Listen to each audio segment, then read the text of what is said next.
दोस्तों, समय एक ऐसी घटना है जिसने पूरे ब्रह्मांड को खुद में समेट रखा है, लेकिन देखने में ये जितना सरल लगता है, इसे समझ पाना उतना ही मुश्किल है। ऐसा माना जाता है कि समय एक ऐसा यूनिट है जो कंटिन्यूसली आगे बढ़ती रहती है और इसे बदला या फिर रिपीट नहीं किया जा सकता है। लेकिन समय समय पर ऐसी घटनाएं और व्यक्ति सामने आते रहते हैं जो ये दावा करते हैं कि उन्होंने समय यात्रा की है। समय यात्रा का दावा करने वाले लोगों पर बहुत से लोग इस वजह से विश्वास नहीं करते हैं क्योंकि समय यात्रा से जुड़े दावा करने वालों के पास इसका कोई पुख्ता सबूत नहीं होता है। लेकिन आज हम आपको समय यात्रा से जुड़ी एक ऐसी घटना के बारे में बताने जा रहे हैं जिसके अनेकों ऐसे सबूत मौजूद थे जो इस समय यात्रा को सच साबित करने के लिए काफ़ी थे।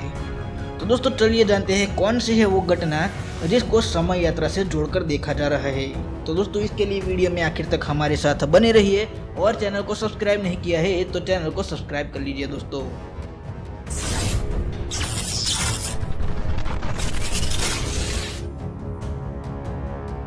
जून 1951 के मध्य की एक रात करीब 11:15 को न्यूयॉर्क के टाइम स्क्वायर पर अचानक से एक आदमी प्रकट होता है। वो अचानक बीच चौराहे पर कैसे आया वो किसी को पता नहीं चला। उस व्यक्ति ने बहुत पुराने समय के फैशन वाले कपड़े पहन रखे थे। उस व्यक्ति के हाव भाव से साफ पता चल रहा था कि वो वहाँ अपनी मौजूदगी से बेहद हैरान था। वो टाइम स्क्वायर पर मौजूद गाड़ियों और हर तरफ फैली जगमगाती रोशनी को आश्चर्य भरी नजरों से देख रहा था और वहाँ खड़े लोग भी उस व्यक्ति को उतनी ही हैरानी से देख रहे थे। किसी ने भी उसे सड़क के बीच आते हुए नहीं देखा।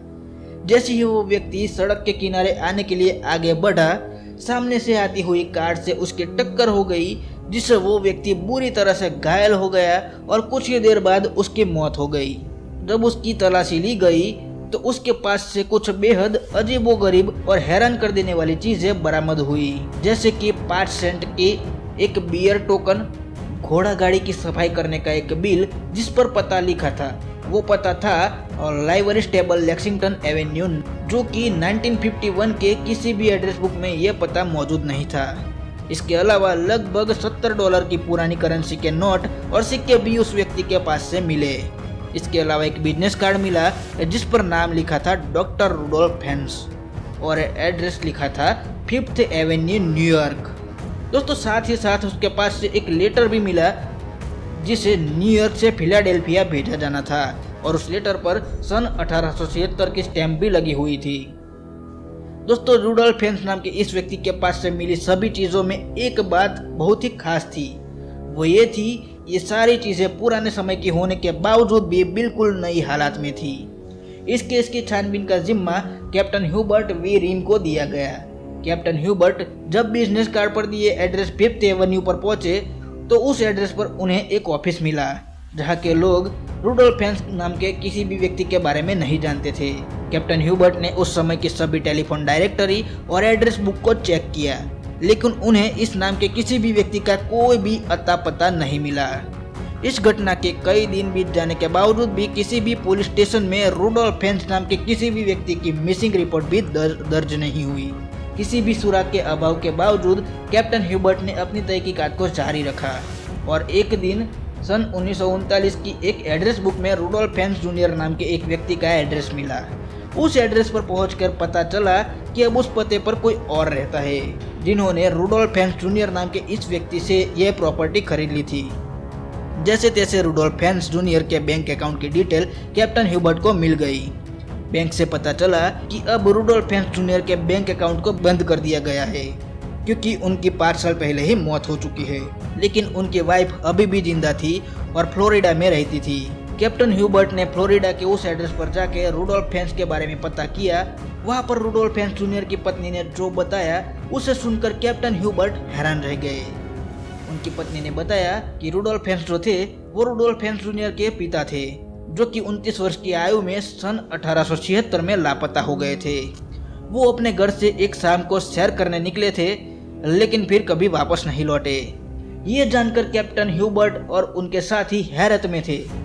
किसी को कुछ भी समझ में नहीं आ रहा था, आखिर ये कैसे हो सकता है। अपनी क्यूरियोसिटी के चलते कैप्टन ह्यूबर्ट ने सन 1876 के सभी गुमशुदा रिपोर्ट के रिकॉर्ड खंगालना शुरू कर दिए और एक दिन उनके हाथ लगी रुडोल्फ हेन्स नाम के एक व्यक्ति की 1876 में गुमशुदा होने की रिपोर्ट। इस मिसिंग रिपोर्ट में गुमशुदा के हुलिये का जो विवरण दिया गया था वो 1951 में मरने वाले रुडोल्फ हेन्स से बिल्कुल मेल खाता था।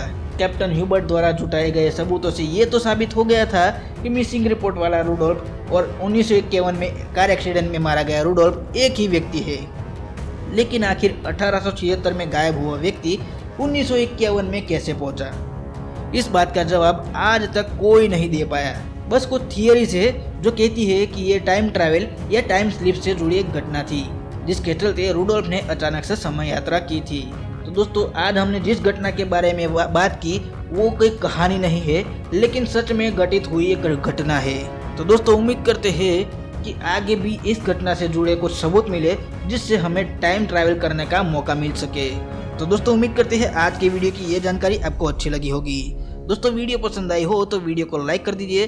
चैनल को अगर सब्सक्राइब नहीं किया है तो चैनल को सब्सक्राइब करके साथ में बेल आइकॉन भी प्रेस कर दीजिए ताकि आगे भी ऐसी जानकारी से भरी वीडियोस आपको मिलती रहे। तो दोस्तों, मिलते हैं अगले वीडियो में कुछ ऐसे ही नई जानकारी के साथ।